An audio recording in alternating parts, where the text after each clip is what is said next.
Gavana malala amin'ny tompo ho amintsika manakariva ny fahasoavana sy ny fiadanana avy amin'ny ankehitriny sy taloha aro avy. Amen. Dia sy misaotra anao manakariva izay tompo raha mbola velonay koa ary vonona ny olo tena ho anao satria ianao nefa nanafaka anay sy namonjy anay tamin'ny fomba mahagaga tamin'ny alalan'ilay zanakao latokana. Tonga indray ty fotoana izay anomezanao anay ny mofinainao anay anio dia ampangino fery rehetra izay tsy avona aminao foka ny fenao rery ihany no anapaka amin'ny foam-pananay sy irenay ka hiteny hoe ity ny lalana ka andiano dia Jesosy Kristy lalana sy fahamarinana ary fiainana. Dioka amin'ny rehetra ny fahafenoan'ny fanana masina Jesosy teny tonga nofo. Amen. Amin'ity andro sabotsy 5 janoary 2024 dia ny Jakoba 5:7 ka hatramin'ny 1 no anjara mofinaina amintsika. Jakoba 5:7 ka hatramin'ny 1 vakitry izao zany amin'ny anaran'i Jesosy. Ary amin'izany dia mahareta tsara lahy mandra-piavin'ny tompo, indro ny mpiasa tany miandro ny vokatsoa amin'ny tany, ka maharitra amin'izany mandra-pahazo ny ranonorana aloha tsy aoriana. Mahareta koa ianareo, mampahireza ny fonareo fa efa miakaiky ny fiavian'ny tompo. Aza mifampimonimony rahalahy, fandao elohana ianareo, indro ny tsara efa mitsanga ny olo amin'ny varavarana. Rahalahy, aoka mimpaminany izay niteny tamin'ny anaran'ny tompo no alainareo fianarana ny fandeferam-pahoriana sy ny faharetana. Indro ataontsika fa sambatra izay efa naharitra. Efa renareo ny faharetan'ny Job ary efa hitanareo ny farany nataon'ny tompo taminy fa miantry ny lilona ny tompo sady be famindrapo. Masonao manamasinanay amin'ny fahamarinana ny teninao ny fahamarinana. Amen. Eto amin'ity lahatsoratra masiny ity dia miverimberina ny teny hoe mahareta sy ny hoe faharetana. Verimberina be vao manomboka eo amin'ny 7 sika dia mahita izany miverina indroa mahareta maharitra, io indray amin'ny 9, io indray io amin'ny 10 faharetana ary lazainy mihitsy fa sambatra zay efa naharitra. Sambatra zay efa naharitra. Fianarana lehibe ao antsika zany ny mila manana faharetana. Zava-dehibe ravana ity faharetana ity. Satria efa tanteraka amin'ny famonjena antsika taon'i Jesosy Kristy izay efa niteny rahateo izy teo amin'ny hazo fijaliana hoe vita ny famonjena. Nefa koa mbola miandry koa isika amin'ny fiaviany eny amin'ny lanitra ka tsy mahagaga ny apôstôly Jakoba niteny hoe rahalahy, mahareta tsara mandra-piavin'ny tompo. Mahareta tsara mandra-piavin'ny tompo. Paoly apôstôly dia samy teny mihitsy hoe raha tsy miara-miaritra aminy isika, tsy manam-boninahitra, tsy miara-manam-boninahitra miaraka aminy. Kristy Jesosy rahateo efa niteny, izay manaraka azy dia handany tenany ka hitondra ny hazo fijaliana ary hanaraka azy. Zany ravana ny fanarahana amin'ny tompo. Tsy vitanay andro ny fanarahana amin'ny tompo fa mila fandavan-tena lalina.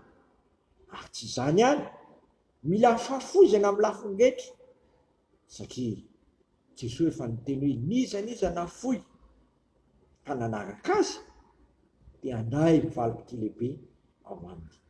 Ka mitiandro anao ity, aoka ianao hibanjina ny fiavian'i Kristy eny ambony lanitra. Aza miekeka, aza takao zavatra hafa ilay voninahitra lehibe amin'ny fiarahana amin'i Kristy amin'ny fiaviany ambony lanitra. Zao mantsy nazavain'ny apôstôly Paoly manao hoe Kristy ny fiainantsika dia raha iseho izy dia hiaro iseho amin'ny voninahitsika. Koa anatrehan'izay, aoka tsy hatakalotsika an'izany voninahitra lehibe izay rahana amin'i Kristy amin'ny fiaviany izany ny zavatra miseho sy mandalo vetivety aty amin'ity zao tontolo zao ity. Satria mihita vetivety ihany fa tsy hita ny maharitra mandrakizay. Koa zany nahatonga Paoly apôstôly Jakoba niteny hoe sambatra izay efa naharitra. Sambatra izay efa naharitra. koa amin'ity androany ity. Aoka zasy ianao mba ampaharitra ny fontsika amin'ny fanarahana ny tompo, satria efa akaiky ny tompo. Efa akaiky izy, tsy tamin'izay fotoana izay ihany nefa niteny an'izany izy, fa izy koa milaza an'izany fa efa akaiky ny tompo. Ka eo anatrehan'izany mila maritra izasy ianao, mila tsy miovaova, mila mitoetra tsara amin'ny Kristy, satria hoy ny apôstôly Jakoba hoe mampahereza ny fonareo fa efa mbe akaiky ny tompo.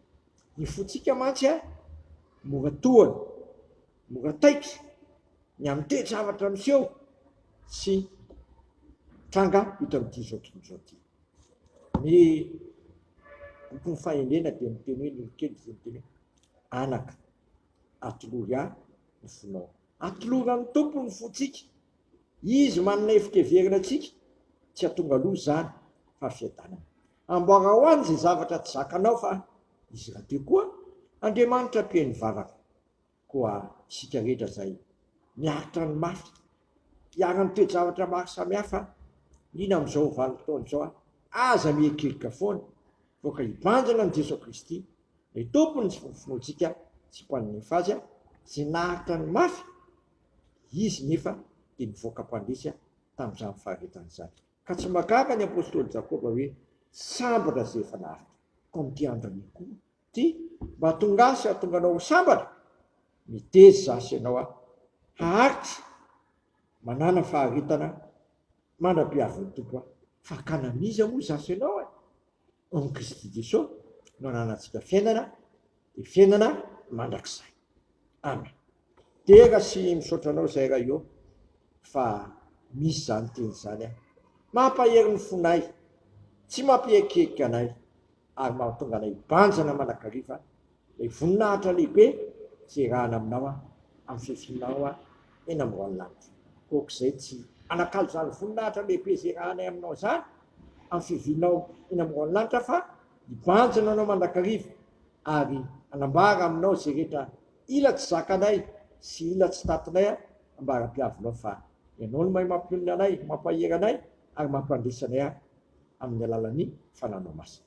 Dia kanamisy amin'izay tompo.